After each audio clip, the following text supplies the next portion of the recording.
जी money health show में मैं नेहा बजाज आप सभी का बहुत बहुत स्वागत करती हूँ। और आज के वीडियो में हमारे साथ जुड़ रहे हैं डॉक्टर आशीष दुआ, जो कि एक रेडियोलॉजिस्ट हैं।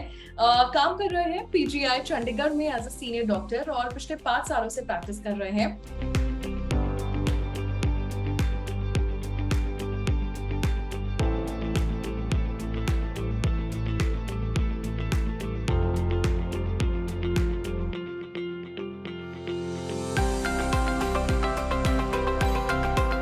Doctor Ashish, we welcome you in G money health show. Thank you sir, आज मैं आपसे बात करने वाली हूँ गॉल ब्लैडर स्टोन के बारे में। हमारे सभी व्यूअर्स को आप ये बताइए, गॉल ब्लैडर स्टोन का जो अटैक होता है बॉडी पे, वो किस तरीके से होता है? तो गॉल ब्लैडर एक नाशपाती जैसा ऑर्गन होता है हमारा, जो बिल्कुल लिवर के नीचे पड़ा रहता है।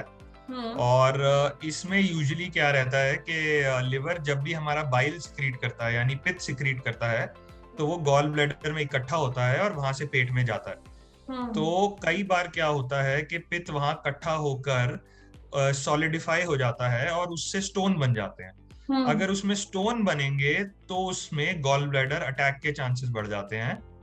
तो जिसमें जब स्टोन होगा तो स्टोन से इन्फ्लेमेशन के चांसेस होंगे और उस इन्फ्लेमेशन को हम आम भाषा में गॉल ब्लैडर अटैक बोलते हैं।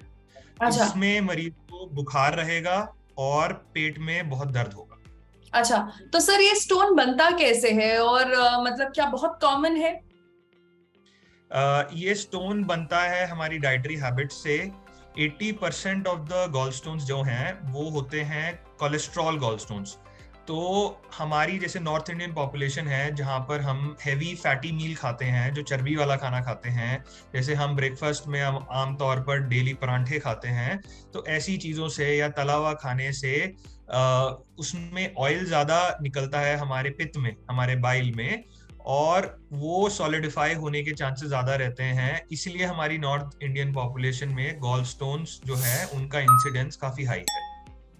अच्छा, so doctor Ashish, as a radiologist आपके पास आमतौर पर कितने गॉल स्टोन के पेशेंट्स आते हैं और डायग्नोस कैसे होता है? किसी को भी पेट में दर्द है तो तुरंत ख्याल नहीं आएगा कि ये स्टोन की वजह से हो सकता है। सो किस तरीके का दर्द होता है और कैसे इसका डायग्नोसिस होता है? तो मैं जैसे कि मैंने आपको बताया, मैं रेडियोलॉजिस्ट हूँ और मेरा काम होता है अल्ट्रासाउंड करना या सीटी स्कैन और एमआरआई को रीड करना, उसकी रिपोर्टिंग करना। तो मैक्सिमम मेरे पास पेशेंट क्लिनिशियन रेफर करता है जो पेट दर्द के साथ आता है अल्ट्रासाउंड करवाने के लिए। तो हम अल्ट्रासाउंड करते हैं जब, तो उसमें हमें गॉल ब्लैडर के अंदर स्टोन दिखाई देते हैं, उससे ही इसका डायग्नोसिस बनता है।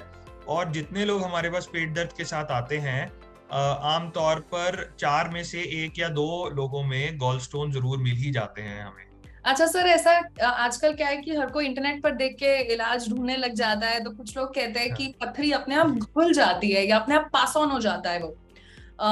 तो आप इस बारे में क्या बोलेंगे? क्या वाकई में गॉल ब्लैडर स्टोन का इलाज कराना जरूरी है या अपने आप ये पास हो जाता है through urine and stool? Gall bladder का स्टोन कभी भी अपने आप यूरिन या स्टूल से पास नहीं होगा। ये एक बहुत बड़ा मिथ है कि गॉल स्टोन अपने आप पास हो जाएंगे। और कई मरीज हमारे पास आते हैं जो कहते हैं उन्होंने देसी नुस्खे लिए या कोई ना कोई दवाई ली, पर उनके फिर भी गॉल स्टोन वहीं का वहीं होते हैं, ना ही साइज में भी हल्का सा फर्क आता है। तो गॉल स्टोन्स आपको जब भी हों, ये भी आप समझ लीजिए कि गॉल स्टोन को नहीं निकाला जा सकता, हमें गॉल ब्लैडर को ही निकालना पड़ता है। तो अच्छा। आपको हमेशा अपने गॉल ब्लैडर का ही ऑपरेशन कराना पड़ेगा, तो जब भी आपको गॉल स्टोन होंगे। और गॉल स्टोन जब भी हों तो आपको कोशिश करके 1-2 महीने या मैक्सिमम 6 महीने में ऑपरेशन करवा लेना चाहिए, ज्यादा डिले नहीं करना चाहिए। अच्छा, आंसर, जिसको गॉल ब्लैडर का स्टोन होता है या जो भी है, तो अगर उसका गॉल ब्लैडर रिमूव होता है तो क्या तब भी उसकी लाइफ नॉर्मल फंक्शन करती है? गॉल ब्लैडर का काम यूजुअली ये होता है कि वो हमारे बाइल को या जो हमारा पित्त है उसको कॉन्सेंट्रेट करता है, जो हमारी डाइजेशन को थोड़ा सा इम्प्रूव करता है। पर अगर हम उसको निकाल भी दें तो हमारे डाइजेशन में कोई खास फर्क नहीं पड़ता है। रादर जो गॉल स्टोन होने के अपने रिस्क हैं, वो आगे इतना कॉम्प्लिकेशंस करवा सकते हैं कि आपको हमेशा ऑपरेशन करवा लेना चाहिए अगर आपको गॉल स्टोन डायग्नोज हो। ओके। तो सर और जिनको भी मैं बोलूं, कौन से एज ग्रुप में सबसे ज्यादा गॉल ब्लैडर का स्टोन देखा जाता है? क्या यंग लोगों में भी होता है, टीनेजर्स को भी होता है? बिल्कुल होता है, और टीनेजर्स में तो देखा जाता ही है। एक पुरानी अंडरस्टैंडिंग ये थी कि 5F माने जाते हैं, फैट फर्टाइल फीमेल ऑफ 40। तो 40 साल की महिला जो थोड़ा सा ओबीस होंगी और फर्टाइल एज ग्रुप में होंगी, उनमें ये सबसे ज्यादा कॉमनली पाए जाते हैं। पर आजकल हम लेट 20s 30s में भी गॉलस्टोन बहुत देख रहे हैं, और जिनको भी गॉलस्टोन डायग्नोज हो उनको जरूर इसके लिए एक बार कंसल्ट करना चाहिए। ओके। एंड सर एक और चीज बताइए कि अगर हम गॉल ब्लैडर स्टोन की बात करें तो गॉल ब्लैडर स्टोन को प्रिवेंट कैसे किया जा सकता है? प्रिवेंशन के लिए मैं आपको बता सकता हूँ कि अगर हम अपना डाइट थोड़ा मॉडिफाई कर दें, ज़्यादा हम चर्बी वाला खाना ना खाएं, फैटी मील ना खाएं, तो गॉल ब्लैडर स्टोन होने के चांसेस कम होंगे। जैसे कि आप देखेंगे साउथ इंडियन पॉपुलेशन के अंदर इतने गॉल स्टोन नहीं दिखाई देते जितने हमारे नॉर्थ इंडियन पॉपुलेशन में या पंजाब रीजन में दिखाई देते हैं। और एक बात, शायद आपने भी ये मेरे से क्वेश्चन नहीं पूछा बट मैं जरूर बताना चाहूंगा कि अगर गॉलस्टोन रहते हैं तो गॉलस्टोन से मेनली 4 टाइप की कॉम्प्लिकेशंस हो सकती हैं। एक तो ये है कि वो वहीं पर गॉल ब्लैडर को इन्फ्लेम करके गॉल ब्लैडर अटैक जिसे आप कहते हैं वो तो करा ही सकता है। जो हमारा बाइल होता है वो गॉल ब्लैडर से होता हुआ हमारे पेट में जाता है एक नाली के थ्रू।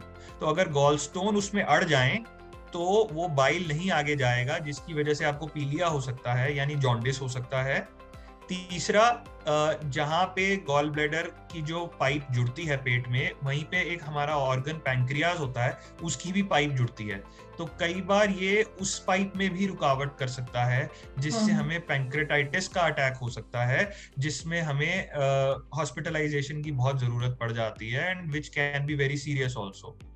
एंड चौथी बीमारी जो मैं आजकल बहुत देख रहा हूँ वो ये है कि गॉलस्टोन अगर पड़े रहे कई सालों तक, 5 साल 10 साल 15 साल, तो कई मरीजों को गॉल ब्लैडर का कैंसर भी हो जाता है। तो गॉलस्टोन एक रिस्क फैक्टर है गॉल ब्लैडर कैंसर के लिए भी, तो इसलिए इसको कभी भी इग्नोर नहीं करना चाहिए। ओके, सो सबसे ज्यादा जरूरी है कि अगर आपको पेट में दर्द हो रहा है, घरेलू नुस्खों के बजाय आप एक एक्सपर्ट डॉक्टर को भी कंसल्ट करें, सही डायग्नोसिस करें, तभी सही ट्रीटमेंट भी मुमकिन है। और इसी के साथ डॉक्टर आशीष, आपने अपने बिजी स्केड्यूल से जी मनी हेल्थ शो के लिए अपना कीमती वक्त निकाला, हम आपके शुक्रगुजार हैं। Thank you so much. Thank you. तो ये थे डॉक्टर आशीष जिन्होंने आज हमें गॉल ब्लैडर स्टोन के बारे में बताया।